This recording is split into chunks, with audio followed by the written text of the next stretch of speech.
Terima kasih Tuhan untuk pimpinan-Mu, penyertaan-Mu yang sempurna Tuhan. Terima kasih Engkau baik bagi kehidupan kami.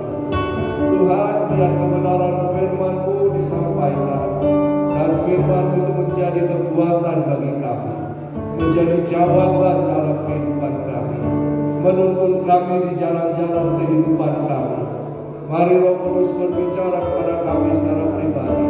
Selingkan mata rohani kami, bukakan telinga rohani kami, hati pikiran kami taklukkan di bawah kuasa otoritas firman-Mu. Berfirmanlah dan jadilah kehendak-Mu. Pengurapan-Mu ada di tempat ini. Kami percaya dan Kau berbicara dalam setiap kehidupan kami. Diberkati firman-Mu dalam nama Tuhan Yesus. Yang percaya katakan amin. Shalom. Silakan duduk Bapak Ibu. Mohon izin bisa saya buka masker saya. Baik. Supaya terlihat wajah saya dan kegantengan saya. Haleluya. Ya, puji Tuhan, terima kasih untuk gembala, ibu gembala dan seluruh pelayan Tuhan, jemaat Tuhan yang memberikan kesempatan bagi saya untuk menyampaikan firman Tuhan. Nama saya tadi sudah disebut Heinze Kopstak. Dulu ada penyanyi anak-anak namanya Heinze, orang Belanda yang penyanyi yang mama, la la la la la la, gitu ya. Ya, Bapak Ibu tahu kenapa itu? Kenal penyanyi itu? Bukan saya. Iya. Gara-gara itu makanya orang tua saya terinspirasi memberikan nama Heinze bagi saya. Hei itu anak laki-laki yang disayang, ya. Anak laki-laki yang disayang. Tapi Pak Timotius Arifin bilang, kamu bukan anak kecil lagi, kamu sudah dewasa. Jadi beliau biasanya panggil saya Hei, anak laki-laki, ya. Laki-laki, ya. Oke, saya dari Makassar, ya. Bapak Ibu sudah pernah ke Makassar? Belum, ya. Ya, kapan-kapan ke Makassar bisa hubungi saya. Ya, tapi saya rasa masakan makanan Makassar banyak di sini dan terkenal. Ya, ada pangsit mie dan lain-lain. Ya, ada nyuknya. Ya, saya nggak tahu nyuknya itu kayak bakwan kali ya. Beda-beda ya. Oke, saya salah satu tim penatua di salah satu gereja di Makassar dan saya juga dosen di STI Bali. Ya. Saya datang untuk membawa anak saya kuliah di sebelah sini di STI, ya STI itu ISTTS ya, mirip-mirip ya, STI ISTTS mirip-mirip ya. Oke. Pada pagi hari ini saya ingin menyampaikan mentalitas ya, bagaimana mentalitas yang dimerdekakan, perubahan dari mentalitas Buddha kepada mentalitas kerajaan. Jadi perubahan dari mentalitas Buddha kepada mentalitas kerajaan. Ya, sehubungan dengan kemerdekaan Indonesia. Indonesia memang adalah negara yang merdeka. Ya, tidak ada yang bisa pungkiri bahwa Indonesia adalah negara yang merdeka, betul kan? 17 Agustus tahun 45, Soekarno-Hatta memproklamasikan kemerdekaan Indonesia.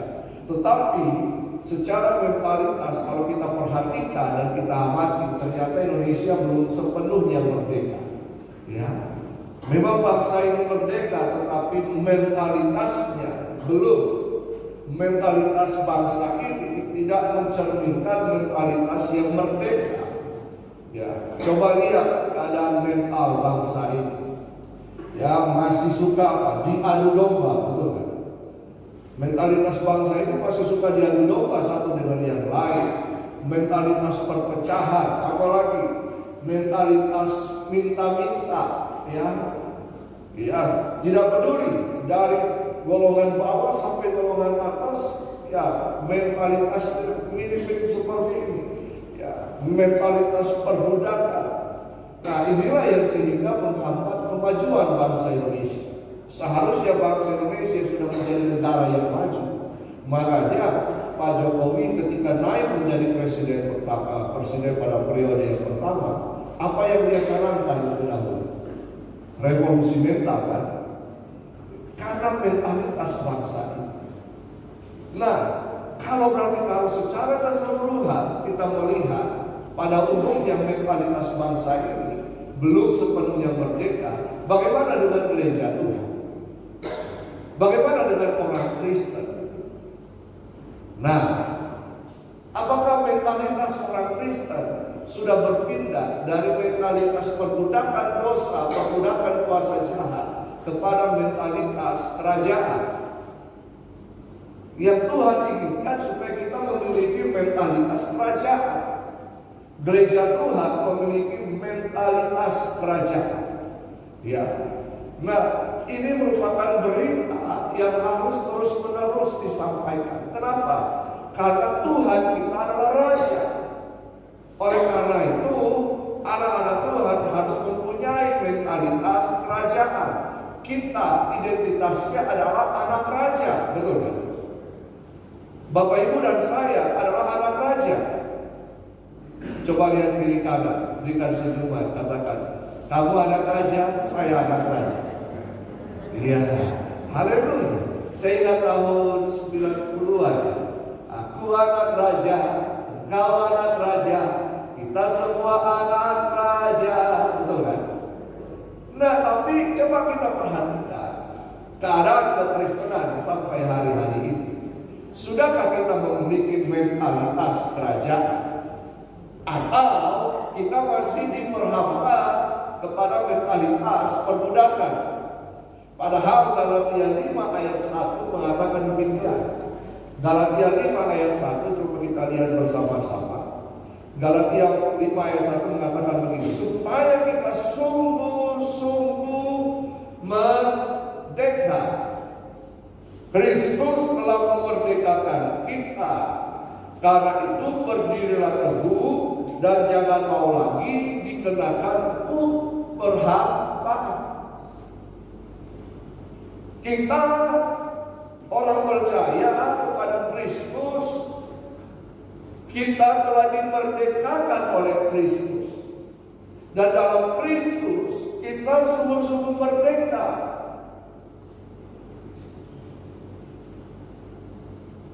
Tetapi bagaimana keadaan kita? Kita berkata, Alkitab mengatakan, firman Tuhan mengatakan di dalam Kristus kita sungguh-sungguh merdeka. Tetapi masih ada juga ya, perbudakan atau perhambaan ini menguasai roh, jiwa, dan tubuh kita. Pada akhirnya, walaupun kita sudah merdeka di dalam Kristus, tetapi kita perhatikan mentalitas kita masih banyak yang ada di dalam perbudakan. Makanya firman Tuhan katakan, karena itu berdirilah teguh dan jangan mau lagi dikenakan perhambaan. Jangan mau lagi. Tapi coba lihat kehidupan orang percaya hari-hari ini. Ya. Nah, coba kita lihat ya, kita lihat bersama. Kata merdeka ya. Merdeka dalam bahasa Inggris liberty, dalam bahasa Yunani eleuteria. Katakan eleuteria. Eleuteria. E-L-E-U-T-H-E-R-I-A. Eleuteria. Ya. Nah, eleuteria ini berbicara apa? Yang pertama, kebebasan untuk melakukan atau menghilangkan hal-hal yang tidak ada hubungannya dengan keselamatan. Ya, kebebasan untuk melakukan atau menghilangkan hal-hal yang tidak ada hubungannya dengan keselamatan. Berarti kita percaya bahwa kita diselamatkan di dalam Kristus. Yesus sudah cukup, betul kan? Tetapi masih ada lagi kekristenan yang mengatakan Yesus belum cukup, harus kita tambahin dengan aturan-aturan yang lain. Nah, jadi kemerdekaan itu berarti di dalam Kristus, Kristus sudah cukup bagi kita untuk memerdekakan kehidupan kita. Nah, yang kedua, eleuteria itu berbicara kebebasan sejati adalah hidup sebagaimana mestinya, bukan sesuka hati kita. Ya, kebebasan yang sejati itu adalah hidup sebagaimana mestinya. Ya, bukan sesuka hati kita, bukan suka-suka. Ya, hidup sebagaimana mestinya berarti begini, kemerdekaan yang kita alami, yang kita terima adalah di mana kita bebas bergerak dalam norma dan tata aturan yang ada, dalam hukum-hukum yang ada, ya, dan atau ya kita hidup sebagaimana mestinya kita harus hidup. Sebagaimana firman Tuhan mengajarkan kita untuk hidup, itulah kehidupan yang bebas. Kita bebas, tetapi ada norma-norma yang mengikat kita. Ada kebenaran-kebenaran, ada aturan-aturan, ada ketetapan, ada hukum-hukum yang mengatur kehidupan kita. Kita bebas di dalamnya untuk bergerak. Amin. Contoh, gedung ini merupakan ruang bebas kita bergerak. Kita boleh bergerak di dalam gedung ini, ya, tetapi tidak suka-suka hati kita. Ada bangku-bangku yang tersedia di sini. Kalau Bapak Ibu kemudian menendang bangku ini, kursi-kursi ini, yang sakit siapa? Kaki kita, iya kan? Tapi kita bebas untuk berjalan, bergerak di ruangan ini, kan? Betul kan? Betul kan? Tapi kita tidak sesuka hati kita, kemudian kita memukul di tembok meja, tembok ini, atau kemudian kita tendang bangku-bangku ini. Setuju?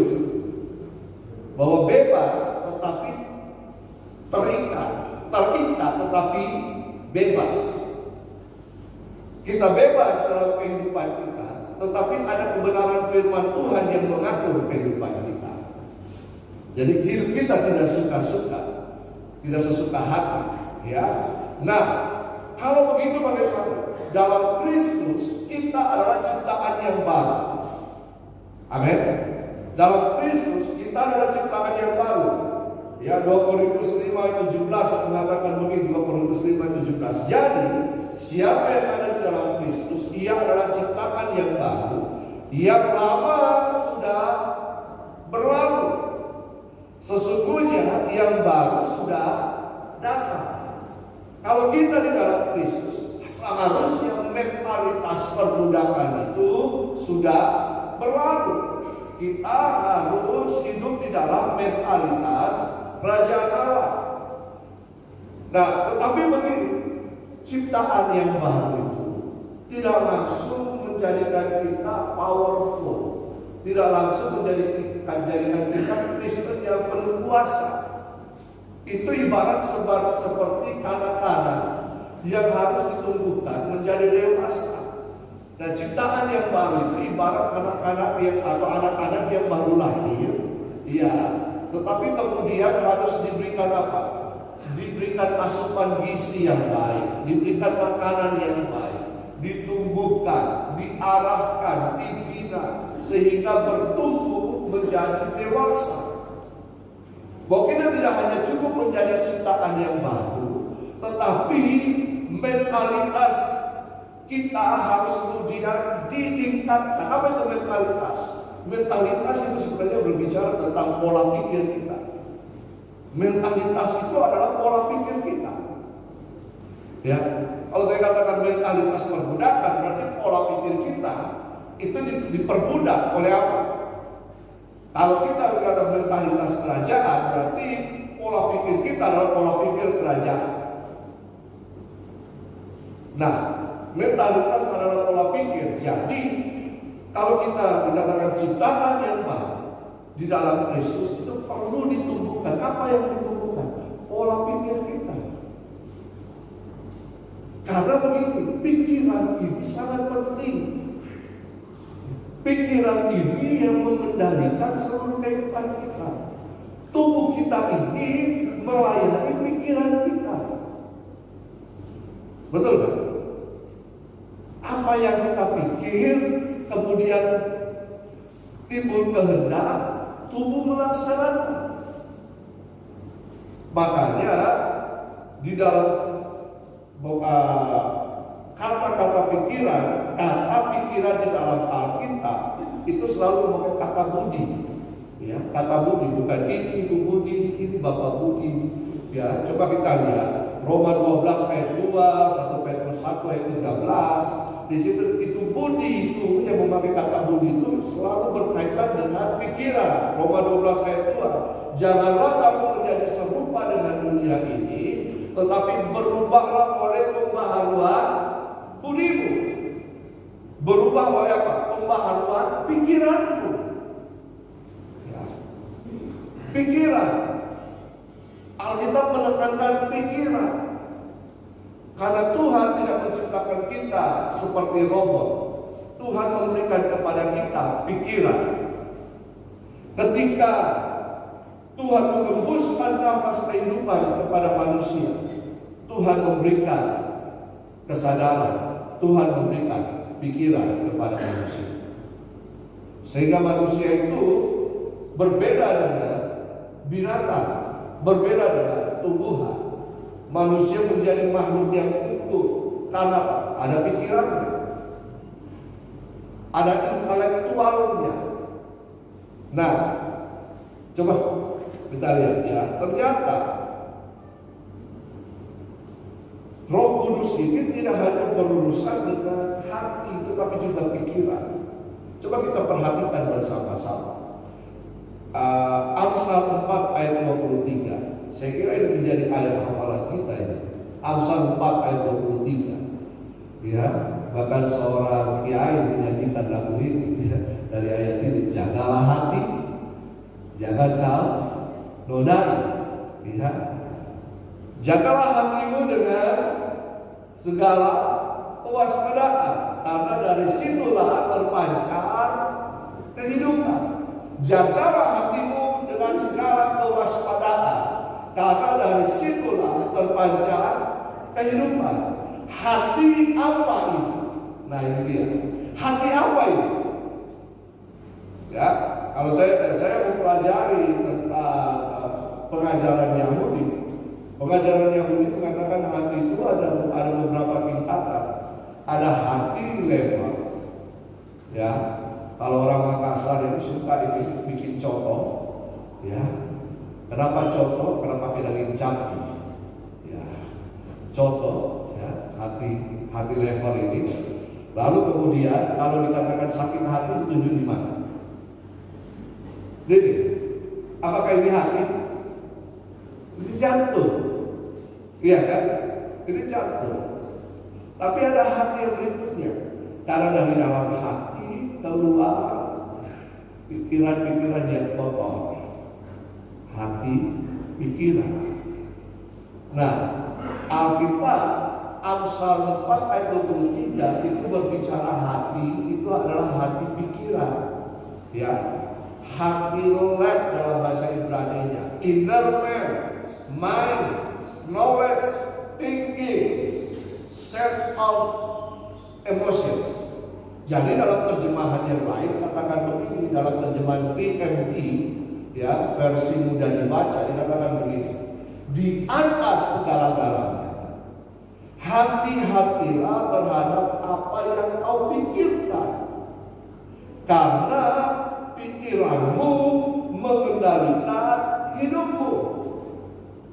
Di atas segala-galanya, ya, hati-hatilah terhadap apa yang kau pikirkan. Terjemahan lain dari ayat ini. Di atas segala-galanya, hati-hatilah terhadap apa yang kau pikirkan. Jagalah hatimu, artinya hati-hati terhadap apa yang kau pikirkan, karena pikiranmu mengendalikan hidupmu. Ternyata pikiran kita mengendalikan kehidupan kita. Contoh, kenapa dalam rumah tangga suka ribut? Karena pikiran satu dengan yang lain menganggap orang yang tersebut adalah musuhnya. Iya kan? Selalu berpikir bahwa ini adalah musuhku. Kenapa di dalam jemaat juga seperti itu? Karena sama seperti itu. Selalu dimulai dari pikiran. Makanya firman Tuhan katakan, hati-hati terhadap apa yang kita pikirkan. Hati-hati. Ini adalah mentalitas kita. Cara kita berpikir itu akan menentukan tindakan kita. Mentalitas atau cara berpikir seseorang akan menentukan kehidupannya. Kenapa ada orang yang suka minta-minta padahal dia punya uang juga banyak, tapi kalau dikasih dia terima? Karena mentalitas yang selalu apa? Kekurangan. Iya kan? Mentalitas yang selalu berkekurangan. Nah, jadi kita harus menjaga pikiran kita. Dalam 2 Timotius 1 ayat 7, 2 Timotius 1 ayat 7 berkata begini, sebab Allah memberikan kepada kita bukan roh ketakutan, melainkan roh yang membangkitkan kekuatan, kasih dan ketertiban. Dalam terjemahan bahasa Inggris, dalam King James Version dikatakan, for God hath not given us the spirit of fear, but the power and of love and of a sound mind. Sound mind. Sound mind. Apa sound mind? Sound mind ini arti pikiran yang sehat. Jadi Roh Kudus memberikan kepada kita pikiran yang sehat. Jadi sebagai ciptaan yang baru di dalam Kristus, kita harus memiliki pola pikir yang sehat. Apa pola pikir yang sehat ini? Pola pikir yang didisiplinkan dengan kebenaran firman Tuhan. Pola pikir yang bisa membuat kita self-control, menguasai kehidupan kita. Ya. Jadi pikiran yang sehat adalah pikiran yang didisiplinkan atau dikontrol oleh diri sendiri. Tanggal 14 di gereja yang satu saya berbicara tentang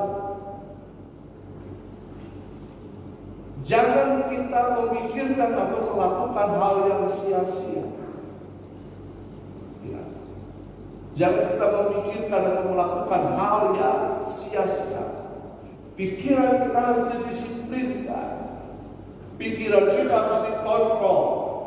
Bagaimana cara kita mengontrol pikiran kita? Kolose pasal 3 ayat 1. Kolose pasal 3 ayat 1 dikatakan begini. Karena itu, kalau kamu dibangkitkan bersama dengan Kristus, carilah perkara yang di atas, di mana Kristus ada, duduk di sebelah kanan Allah.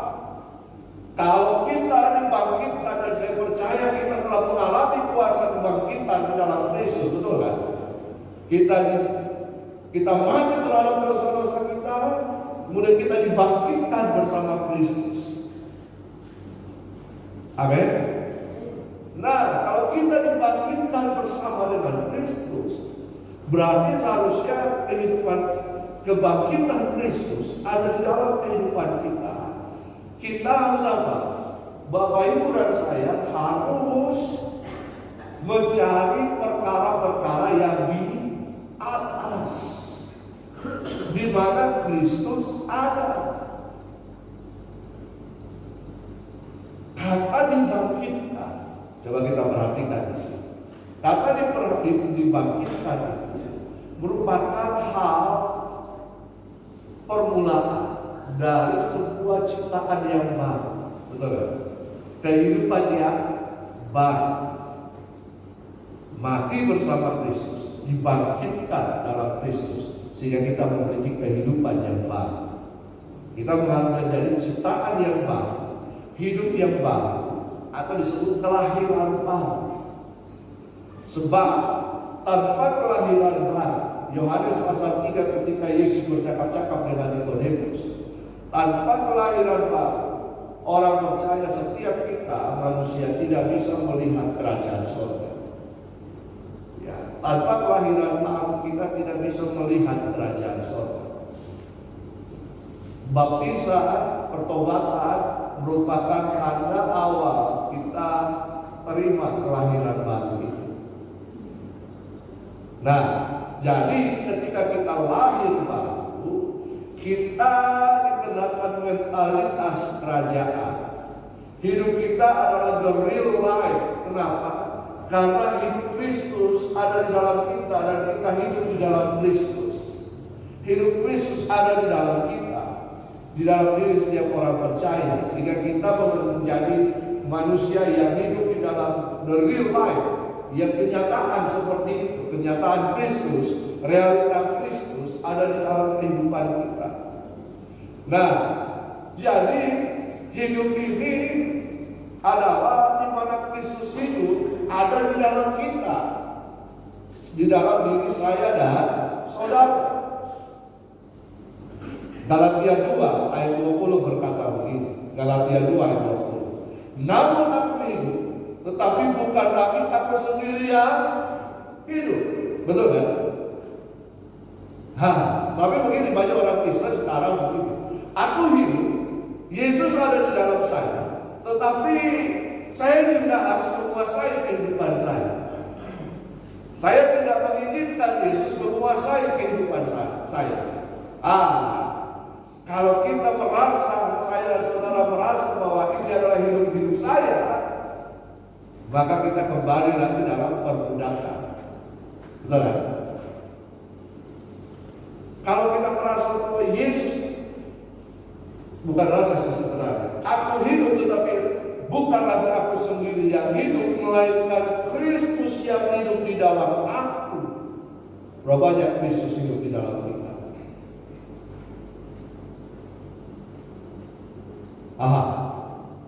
Rupanya di antara saudara yang percaya bahwa Kristus hidup di dalam diri. Orang ragu.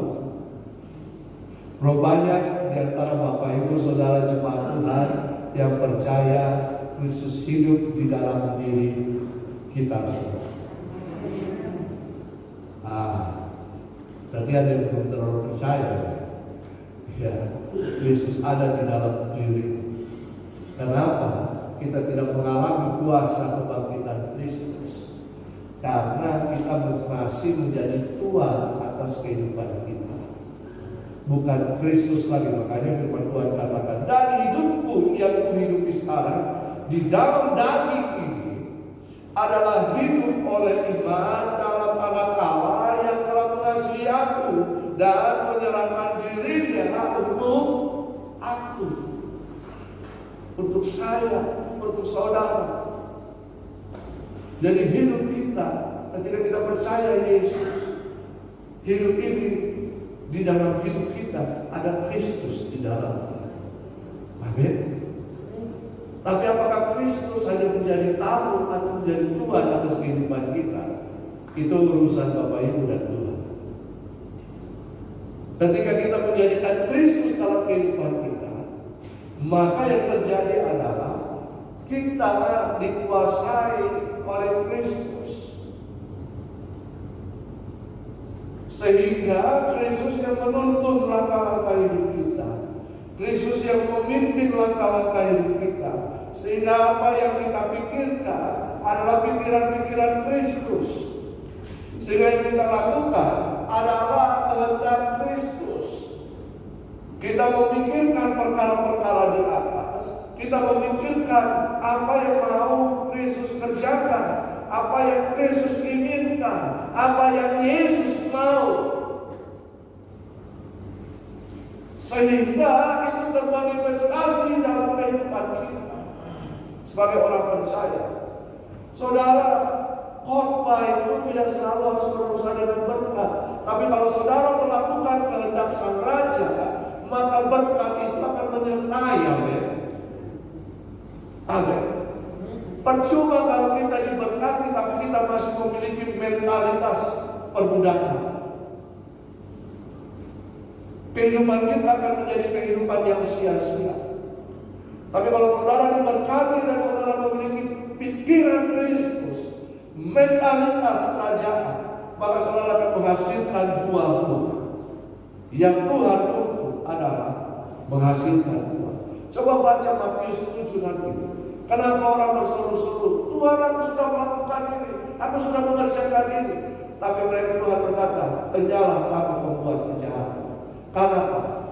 Kehendak Tuhan tidak dikerjakan. Jadi di dalam Kristus kita harus berorientasi kepada kehendak. Pikiran kita harus selaras dengan kehendak Kristus. Maka dikatakan pikirkan perkara-perkara yang di atas. Bagaimana kita bisa menyelaraskan pikiran kita dengan pikiran Kristus? Baca kitab suci, doa tiap hari, doa tiap hari. Amin. Baca firman Tuhan.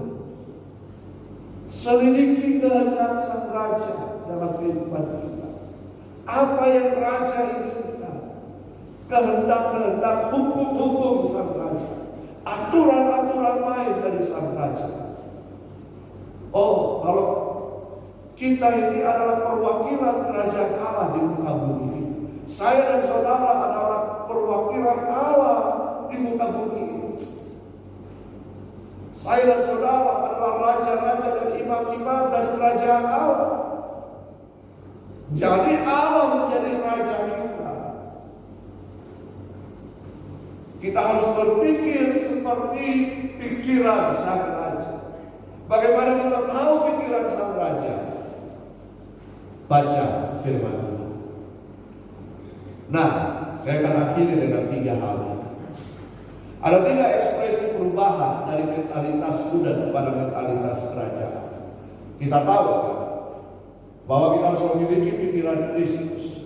Pikiran ini adalah mentalitas kita. Jadi, bagaimana kalau kita tahu bahwa kita sudah berubah dari mentalitas perbudakan kepada mentalitas kerajaan? Ada 3 hal di sini. Yang pertama, mematikan kedagingan.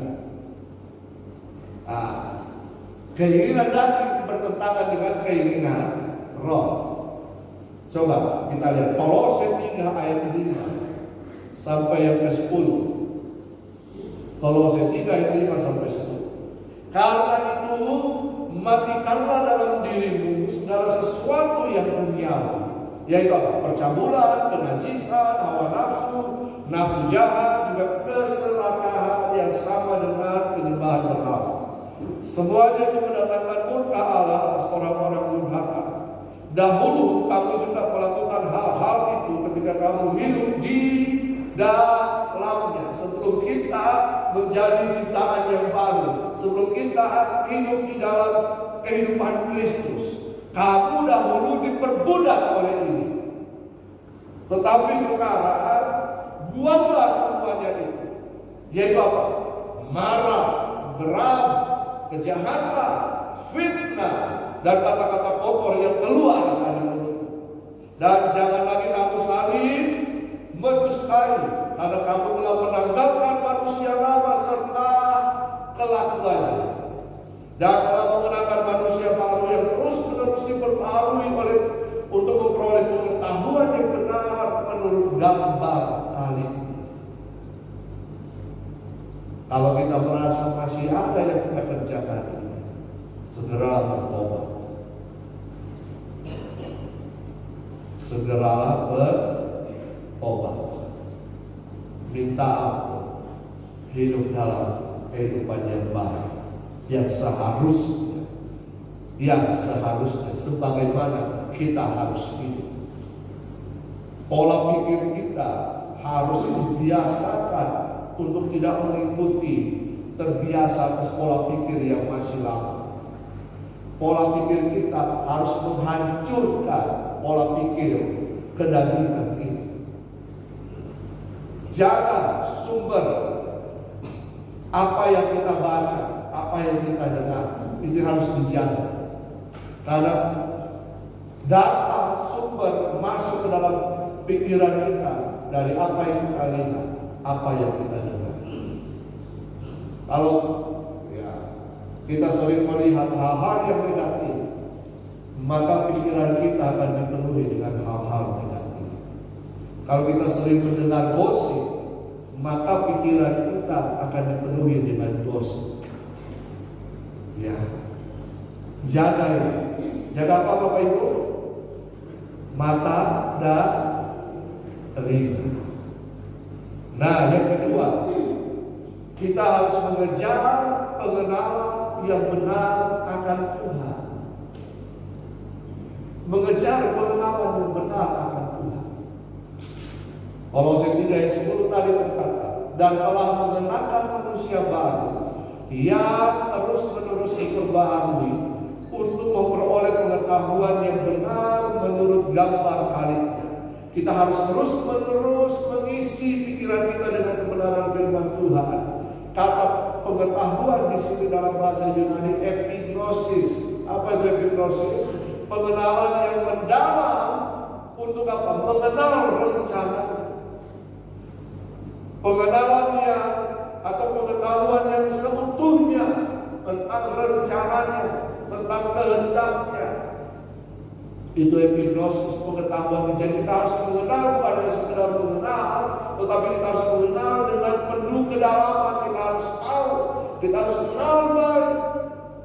Berarti kita harus bergaul karib, bergaul intim dengan Tuhan.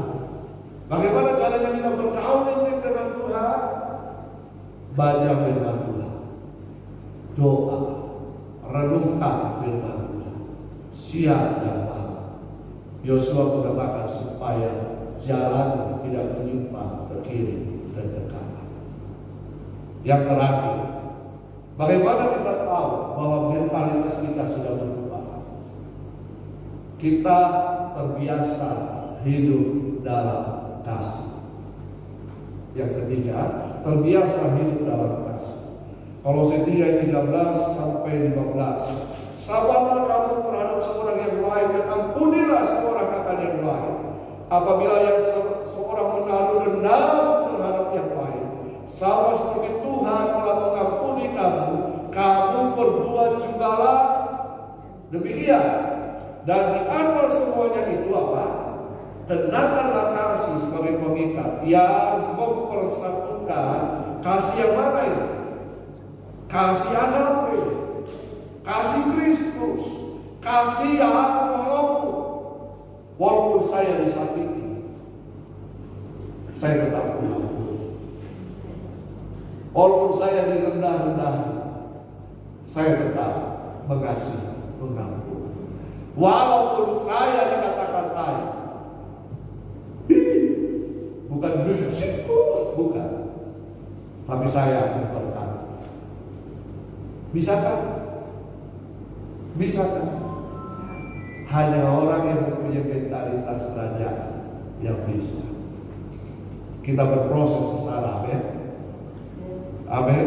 Sebagai kekasih yang menginginkan mempersatukan, hendaklah damai sejahtera Kristus memerintah dalam hatimu. Karena itu, untuk itulah kamu telah dipanggil menjadi satu tubuh dan bersyukurlah. Bersyukurlah. Katakan bersyukurlah. Walaupun saya dimarahi, katakan bersyukurlah. Walaupun saya dikhianati, bersyukurlah. Walaupun saya dikata-katai, betul?